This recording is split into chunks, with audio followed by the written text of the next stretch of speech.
नमस्कार, आप देख रहे हैं जीडी न्यूज का ये विशेष बुलेटिन। मैं हूं आपके साथ भावना नैयर और मेरे साथ है मेरी सहयोगी मनीषा, जो आप तक सांकेतिक भाषा में खबरें प्रस्तुत करेंगी। शुरुआत सुबह की सुर्खियों के साथ। म्यांमार के राष्ट्रपति आज से भारत यात्रा पर। बोधगया में महाबोधि मंदिर में करेंगे दर्शन।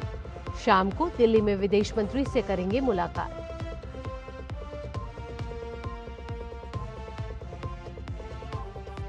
भारत पाकिस्तान सीमा पार से हथियारों की तस्करी मामले में एनआईए का 4 राज्यों में एक साथ तलाशी अभियान। कई डिजिटल डिवाइस जब्त, आगे की जांच जारी।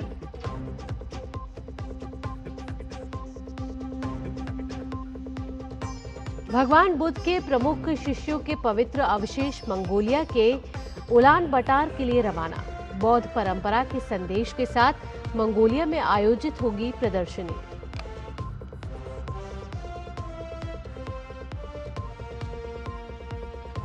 ईरान को लेकर ट्रंप की सिचुएशन रूम बैठक बिना किसी घोषणा के हुई समाप्त। ईरान शांति समझौते पर सस्पेंस बरकरार।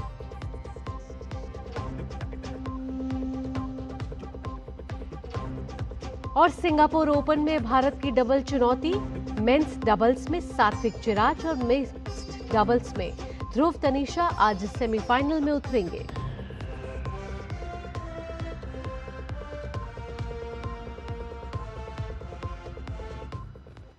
अब खबरें विस्तार से। म्यांमार के राष्ट्रपति यू मिन आंग ह्लांग प्रधानमंत्री नरेंद्र मोदी के निमंत्रण पर आज से भारत की आधिकारिक यात्रा पर रहेंगे। राष्ट्रपति के साथ कई कैबिनेट मंत्री, वरिष्ठ अधिकारी और व्यापारिक प्रतिनिधिमंडल भी होगा। आज सुबह वे महाबोधि मंदिर और सुजाता मंदिर जाएंगे। आज शाम को वे दिल्ली पहुंचेंगे और विदेश मंत्री डॉक्टर एस जयशंकर से मुलाकात करेंगे। 1 जून को प्रधानमंत्री नरेंद्र मोदी के साथ नई दिल्ली में उनकी बैठक होगी। इस दौरान दोनों देशों के ऐतिहासिक और सांस्कृतिक संबंधों को और मजबूत बनाने पर चर्चा होगी। इसके अलावा म्यांमार के राष्ट्रपति एक व्यापार फोरम में भी भाग लेंगे। अगले दिन 2 जून को वे मुंबई जाएंगे, जहां वे व्यापार और उद्योग से संबंधित कार्यक्रमों और साइट विजिट में शामिल होंगे। म्यांमार भारत की नेबरहुड फर्स्ट, एक्ट ईस्ट और महासागर नीतियों के हिसाब से अहम है। म्यांमार के राष्ट्रपति के इस दौरे से दोनों देशों के संबंधों को और अधिक मजबूती मिलने की उम्मीद है।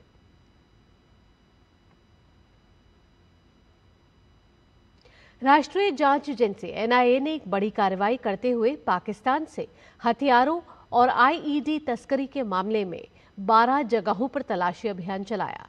इस दौरान उत्तर प्रदेश में 4, राजस्थान और बिहार में 2-2 जगह और महाराष्ट्र में 3 जगहों पर तलाशी ली गई।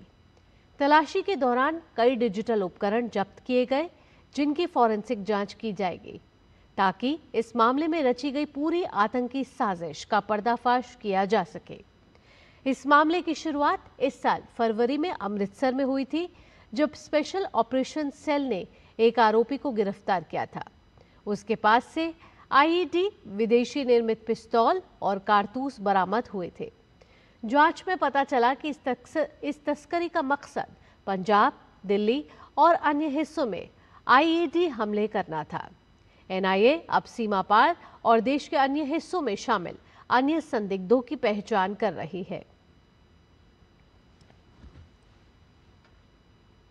भगवान बुद्ध के प्रमुख शिष्यों अरहंत सारिपुत्त और अरहंत महामोगलान के पवित्र अवशेष शुक्रवार को अपनी यात्रा के अगले चरण के तहत गुवाहाटी से मंगोलिया की राजधानी उलान बटार के लिए रवाना हो गए। प्रस्थान से पहले असम के राज्यपाल लक्ष्मण प्रसाद आचार्य ने गुवाहाटी के बोरझार वायुसेना स्टेशन में अवशेषों के दर्शन किया। दरअसल अरहंत सारिपुत्त और अरहंत महामोगलान भगवान बुद्ध के सबसे प्रमुख शिष्यों में माने जाते हैं। उनके पवित्र अवशेष बौद्ध समुदाय के लिए विशेष आस्था का केंद्र है और इन्हें विभिन्न देशों में श्रद्धालुओं के दर्शनार्थ के लिए ले जाया जा रहा है। यह यात्रा अवशेषों के अंतर्राष्ट्रीय दर्शन एवं प्रदर्शनी कार्यक्रम का हिस्सा है।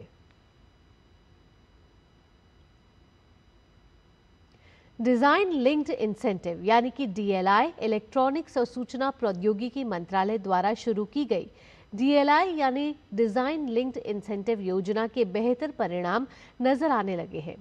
सूचना प्रौद्योगिकी मंत्री अश्विनी वैष्णव ने एक्स पर तस्वीरों के साथ जानकारी साझा करते हुए बताया कि नेत्रा सेमी ने उन्नत 12 एनएम नोड पर भारत का पहला edge AI system on chip Netra A2000 design किया है।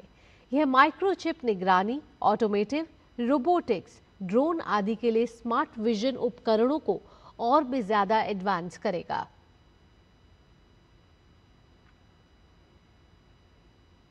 पश्चिम एशिया में अमेरिका और ईरान के बीच बढ़ी तनातनी कम होती दिख रही है।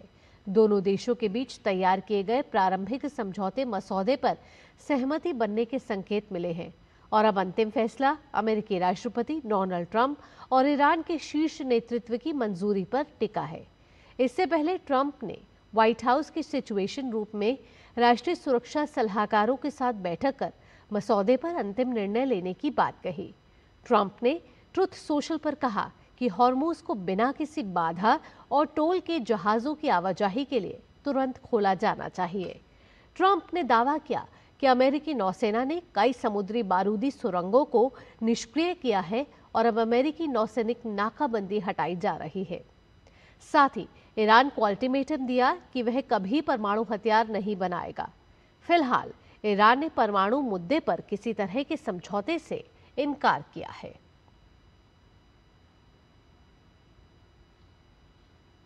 भारत के स्टार बैडमिंटन खिलाड़ियों के लिए आज सिंगापुर ओपन सुपर 750 टूर्नामेंट का दिन बेहद अहम रहने वाला है। पुरुष युगल में भारत की स्टार जोड़ी सात्विक साईराज रंकीरेड्डी और चिराग शेट्टी सेमीफाइनल मुकाबले में दक्षिण कोरिया के मजबूत खिलाड़ियों सियो सेयोंग जाय और किम वान को का सामना करेंगी। भारतीय जोड़ी ने क्वार्टर फाइनल में शानदार प्रदर्शन करते हुए अंतिम 4 में जगह बनाई है और अब उनकी नजर फाइनल का टिकट हासिल करने पर होगी। वहीं मिक्स डबल वर्ग में भी भारत की उम्मीदें कायम हैं। ध्रुव कपिला और तनिषा क्रास्टो की जोड़ी सेमीफाइनल में जापान की साइका होबारा और युइची शिमोगामी से भिड़ेगी।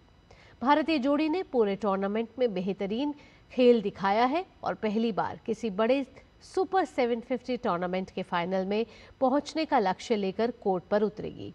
दोनों मुकाबलों में भारतीय बैडमिंटन प्रशंसकों की नजरें टिकी होंगी क्योंकि आज भारत के पास सिंगापुर ओपन में 2 फाइनल टिकट हासिल करने का शानदार मौका है।